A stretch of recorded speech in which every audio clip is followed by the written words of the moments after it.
Hello दोस्तों, welcome to my channel. आज है 5 अक्टूबर 2023। तो आज से रिलेटेड जितने भी इम्पोर्टेंट करंट अफेयर्स जो आने वाले एग्ज़ाम्स के लिए इम्पोर्टेंट हो सकते हैं, उन सभी को आज हम लोग कवर करेंगे। चलिए स्टार्ट करते हैं। हमारा पहला सवाल है, रसायन विज्ञान में 2023 का नोबेल पुरस्कार किसे दिया जाएगा? तो हमारे ऑप्शंस हैं। Option A Moungi Bawendi, option B Louis Brus, option C Alexei Ekimov और ऑप्शन डी उपयुक्त सभी। तो हमारा सही जवाब होगा उपयुक्त सभी। तीनों को दिया जाएगा, माउंगी बावंडी, लुइस ब्रूस और एलेक्सी एकिमोव। इन तीनों को संयुक्त रूप से दिया जाएगा और ये तीनों ही अमेरिका के केमिस्ट हैं। इन तीनों केमिस्ट को क्वांट डॉट्स की खोज और इसके डेवलपमेंट के लिए नोबेल पुरस्कार दिया जाएगा। क्वांटम डॉट अर्धचालक नैनो संरचना होती है। जब परावैज्ञानिक प्रकाश इन अर्धचालक नैनो कणों से टकराता है तो इनके द्वारा विभिन्न रंगों का प्रकाश का उत्सर्जन होता है। अब बात करें, क्वांटम डॉट का उपयोग विशेष रूप से टेलीविज़न और स्मार्टफोन के डिस्प्ले बनाने में किया जाता है और क्वांटम डॉट्स की एलईडी की मदद से डॉक्टर आसानी से ट्यूमर टिश्यू देख पाते हैं और कैंसर जैसे रोगों का निदान व उपचार कर पाते हैं। भारतीय केमिस्ट वेंकटरमन रामकृष्णन को साल 2019 में मॉलिक्यूलर बायोलॉजी के क्षेत्र में केमिस्ट्री का नोबेल पुरस्कार प्रदान किया गया था और केमिस्ट्री में फर्स्ट नोबेल पुरस्कार जैकोबस हेनरिकस वान टी हॉफ को 1901 में मिला था। हमारा दूसरा सवाल है, हाल ही में विश्व स्वास्थ्य संगठन ने किस बीमारी के लिए एक नए टीके R21/मैट्रिक्स-M की सिफारिश की है? हमारा ऑप्शन है, option A dengue, option B malaria, option C chikungunya, option D typhoid. तो इसका सही जवाब होगा option B malaria.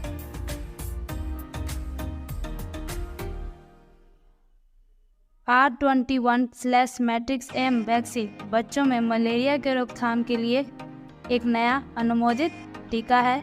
R21 vaccine S/AS01 vaccine के बाद WHO द्वारा अनुशंसित दूसरी मलेरिया वैक्सीन है।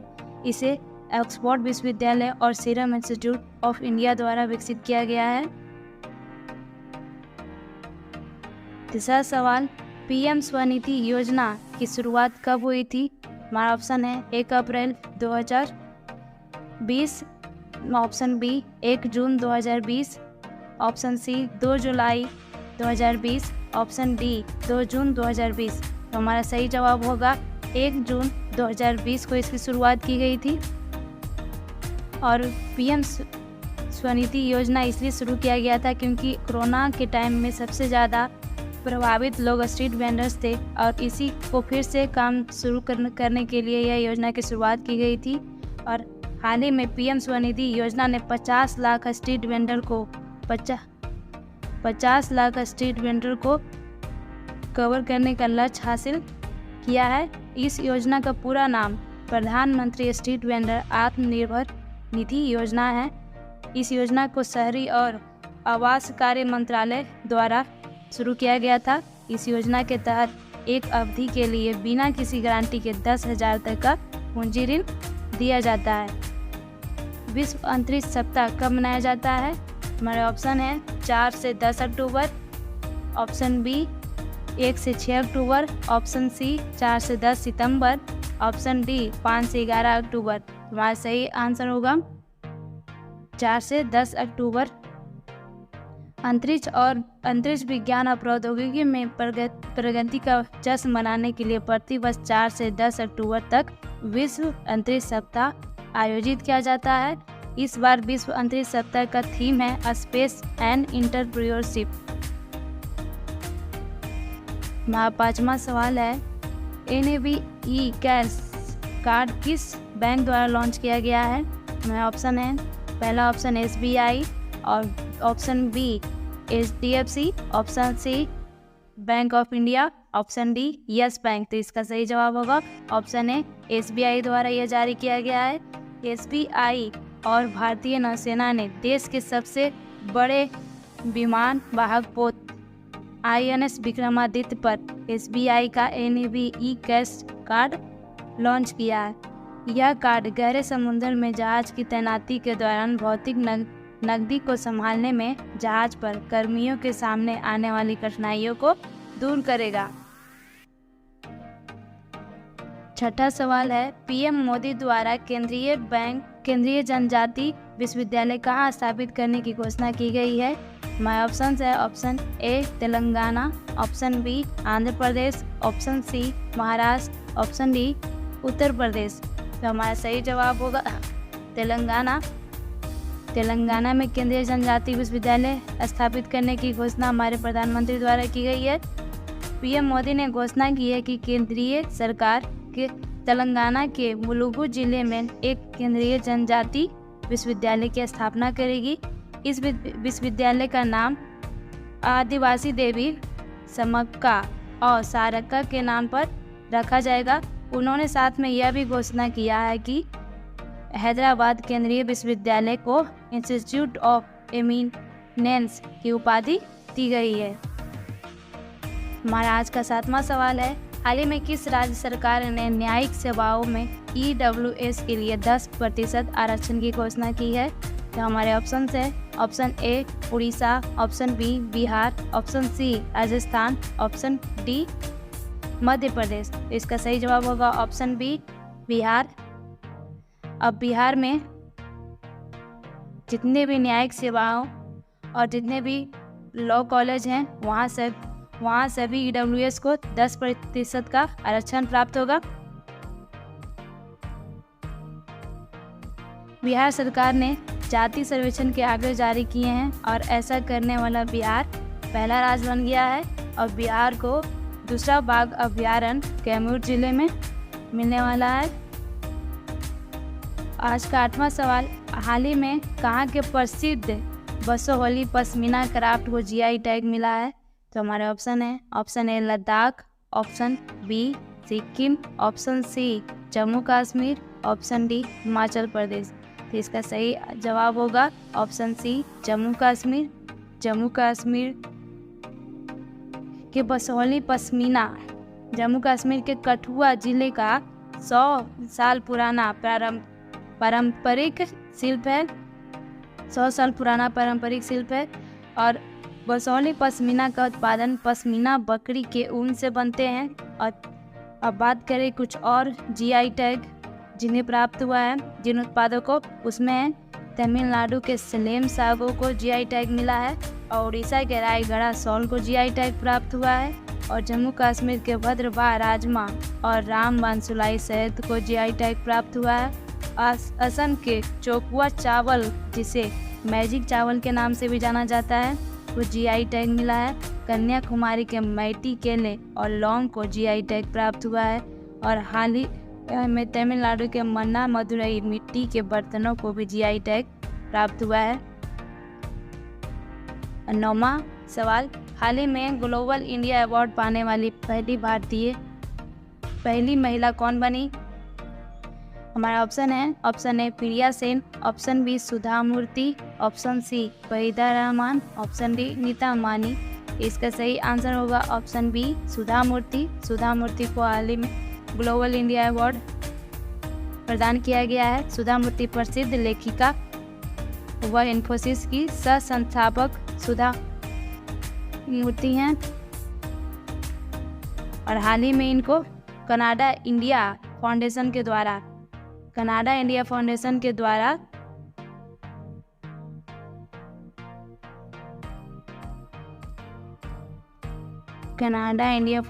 के द्वारा इन्हें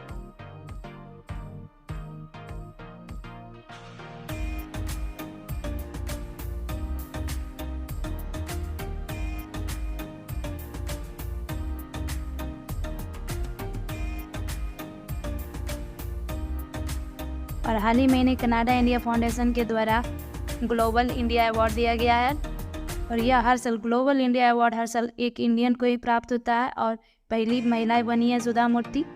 और हाल ही में एक और अवार्ड मिला है, Dada Saheb Phalke life time achievement award Waheeda Rehman को प्राप्त हुआ है। और बॉलीवुड फिल्मकार मधुर भंडारकर को नॉर्वे में डुओ अवार्ड से सम्मानित किया गया है।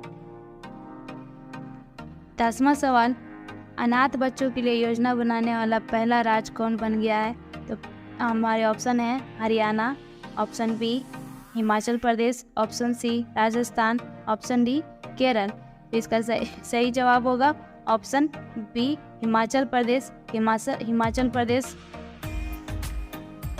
अनाथ बच्चों के लिए योजना बनाने वाला भारत का पहला राज्य बन गया है। और हिमाचल प्रदेश के मुख्यमंत्री ने दिव्यांग बच्चों को सशक्त बनाने के लिए सबल योजना शुरू की थी। और हिमाचल प्रदेश की सरकार ने प्राकृतिक खेतों को बढ़ावा देने के लिए मोबाइल वैन कार्यक्रम शुरू किया था। हिमाचल प्रदेश में मैपिंग तिब्बत प्रदर्शनी का आयोजन किया गया है। और नौसेना के डिप्टी चीफ किसे नियुक्त किया गया है? तो हमारे ऑप्शन है, option A Tarun Sobti, option B Sanjay Mahendra, option C Manish Desai, option D Raghu Srinivasan. हमारे सही जवाब होगा ऑप्शन ए तरुण सोबती। 1 अक्टूबर को वाइस एडमिरल तरुण सोबती ने नौसेना के उप प्रमुख का पदभार संभाल लिया है और उन्होंने संजय महेंद्र की जगह प्राप्त की है। संजय महेंद्र इससे पहले डिप्टी चीफ थे, नौसेना के डिप्टी चीफ थे। और अभी नौसेना के प्रमुख कौन है? एडमिरल आर हरि कुमार हैं। और हर साल देश में 4 दिसंबर को नौसेना दिवस हम लोग मनाते हैं।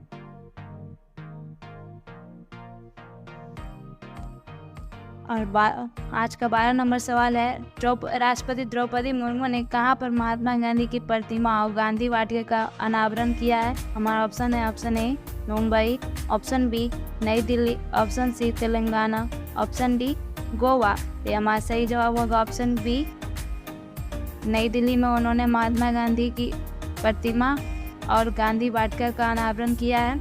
हमारा 13 नंबर सवाल है, हाल ही में भारत का पहला जल विश्वविद्यालय कहाँ खुलने जा रहा है? तो हमारे ऑप्शन है, option A Gujarat, option B Uttar Pradesh, option C Rajasthan, option D Haryana. इसका सही जवाब होगा ऑप्शन बी उत्तर प्रदेश। उत्तर प्रदेश में हाल ही में भारत का पहला जल विश्वविद्यालय खुलने जा रहा है। और 14 नंबर सवाल है, ग्लोबल मोबाइल स्पीड रैंकिंग में भारत किस स्थान पर पहुंच गया है? तो इसका हमारा सही जवाब होगा ऑप्शन बी 47वें रैंक पे पहुंच गया है भारत। हाल ही में ओकला स्पीड ग्लोबल इंडेक्स ने भारत 47वें स्थान पे आ गया है।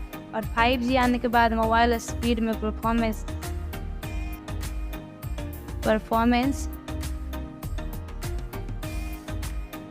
3.59 गुना बढ़ गया है। 3.59 गुना बढ़ गया है।